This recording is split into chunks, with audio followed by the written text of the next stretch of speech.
and Blanchfield has kind of been dominating everybody that she's faced. I think I'm pretty comfortably betting Blanchfield here. Blanchfield is a superior grappler. I think if this fight gets to the ground, it's going to be a long night for Fiorot.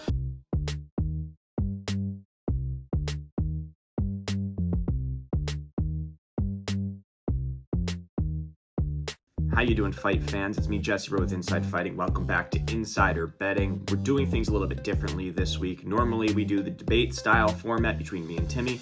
This week, I'm running it solo, and I'm going to give you guys the top 4 fights for this weekend and how I will be betting them. So first, let's start with the boxing. We have Rolando Romero versus Isaac Pitbull Cruz. This one's pretty cut and dry, with Cruz being a kind of semi-heavy favorite. He's a minus 310, whereas Rolly Romero is a plus 235. Immediately when I see odds like that, I'm going towards what are the winning methods, like what are the fight props, the over-under on rounds.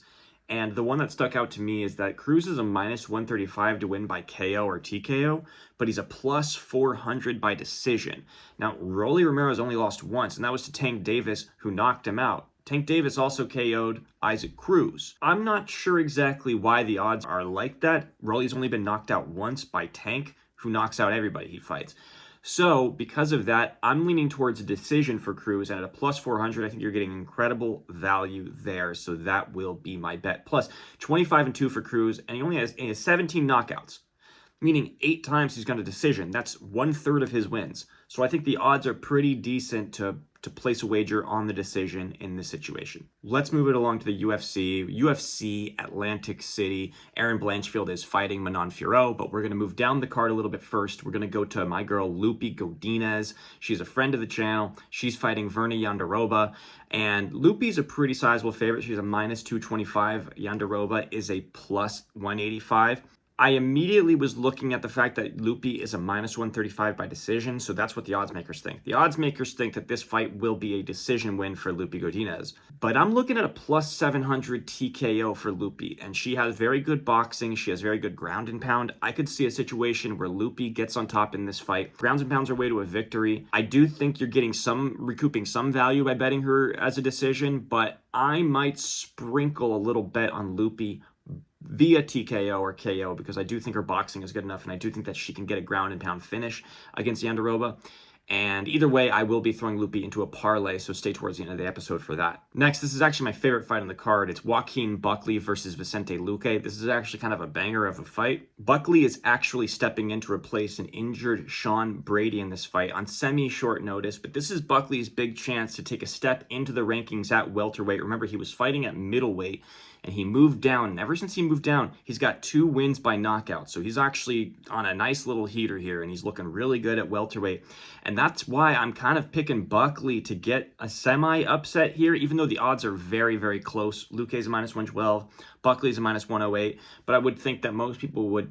Luque has the name recognition that Buckly doesn't. I'm interested in a couple of bets here. I'm taking Buckly, but we have a finish-only money line bet where Buckly would be a plus 115 for a finish only. You pick any finish. I don't think Buckly will get a submission. But then I think about that, and I'm like, well, if he's not going to get submission, what are the odds for him to win via KO or TKO? And it's a plus 240 for him to get the knockout. So I think that's going to be my bet. I think Buckly will get a KO. He's looked really good at welterweight. At a plus 240, I think that you're getting pretty good odds. All right, now we move on to the main event, Erin Blanchfield versus Manon Fiorot. This is essentially a title eliminator fight, so whoever wins this is going to be fighting for the belt most likely. Blanchfield is a minus 192 favorite, whereas Fiorot is a plus 160. Fiorot was coming off of a win over Rose Namajunas. That was a pretty close fight. It was a tough fight. Rose had a couple chances to win in that fight, and Blanchfield has kind of been dominating everybody that she's faced. I think I'm pretty comfortably betting Blanchfield here. Blanchfield is a superior grappler. I think if this fight gets to the ground, it's going to be a long night for Fiorot, and I think this fight is going to a decision, and the over-under on rounds is kind of indicative of that, because the over-under on rounds is 4.5 at a minus 115, and an under 4.5, it's a minus 115. So they're telling you they think that it's very likely going at least 4.5 rounds or 4 rounds, getting late in the 3rd round. So because of that, Blanchfield plus 250 by decision is kind of calling my name, and I really, really like that call. I think that we're going to see a lot of grappling. I think we're going to see Blanchfield on top a lot in this fight. Blanchfield by submission is possible, but I think Fiorot has good enough grappling that she can sort of, she can keep her wits about her, and she can do enough on the ground to keep from getting submitted. But I do think Blanchfield will pull out a plus 250 decision win. And that leads me to my parlay, where if you throw all of my picks, you throw Blanchfield, Buckly, Godinez, and Cruz into a parlay, that's a plus 459. $10 pays $56. And if you want to throw, my favorite bet is throwing Cruz in by decision, Isaac Cruz in by decision. And if you want to throw that in instead of betting him on the money line, that parlay turns into a plus 2015, where $10 pays $211. It's worth considering. I'm not sure if I'm doing it yet, but it is worth mentioning. Those are my picks. Let me know what you guys think. Thank you guys for all your support, and we'll see you next time.